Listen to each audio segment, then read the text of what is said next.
Hi, I'm Vanessa from SpeakEnglishWithVanessa.com.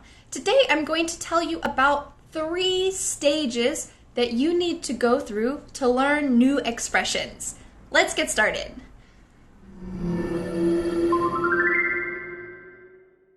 Have you ever learned a new expression and you feel like you just can't remember it when you want to use it? Well, don't worry, maybe you are not on the final stage yet for learning expressions. Let me tell you about the first step. The first step is to recognize a new word or new expression. This means that when you hear it, when you read this new expression that you already learned, you recognize it. You maybe don't remember what it means, but you can say, oh yes, I remember learning this expression. I don't remember exactly what it means, but I can recognize it. So for example, the expression in one ear and out the other. It's an expression that I talk about in the course 30 Days of English, and this expression, maybe you recognize it. When you hear it, when you see it, I remember I learned this expression, but I can't remember exactly what it means.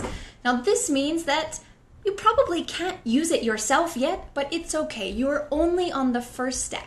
You can recognize the new expression when you hear it or when someone else uses it. So if you recognize a new expression, this is great. It means you're on the path to using it yourself. Let's talk about the second step. The second step for learning a new expression or a new word is understanding the new word or the new expression, understanding it. And this doesn't mean using it yourself yet.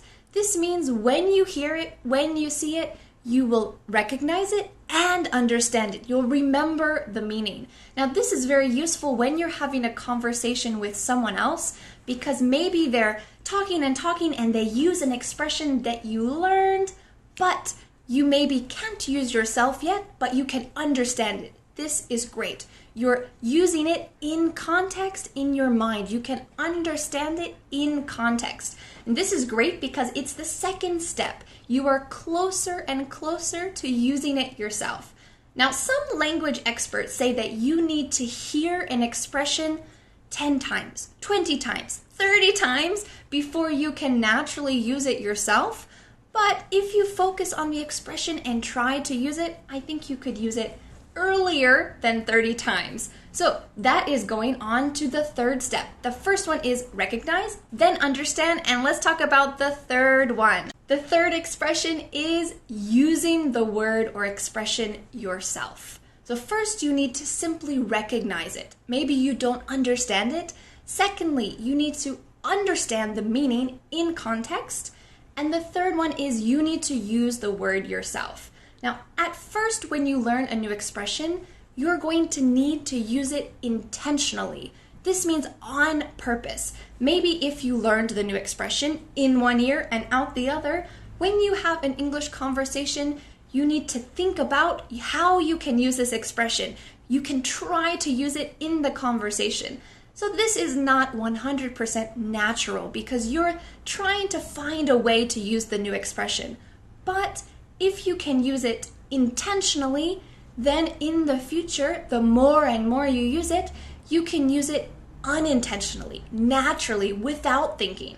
So the goal is to use it as many times as possible. I want to encourage you that if you only recognize an expression that you just learned, don't worry. That's the first step. It means that you're getting closer and closer to using it yourself. So I have a question for you. What are some tips that you have for other English learners for how they can learn new expressions? These 3 steps are my tips for you, but you are an English learner. You have been learning expressions and grammar and vocabulary for a while, so I would like you to share your tips and your ideas with other English learners. We can all benefit together as a community. Thanks so much, and I'll talk to you again the next time. Goodbye.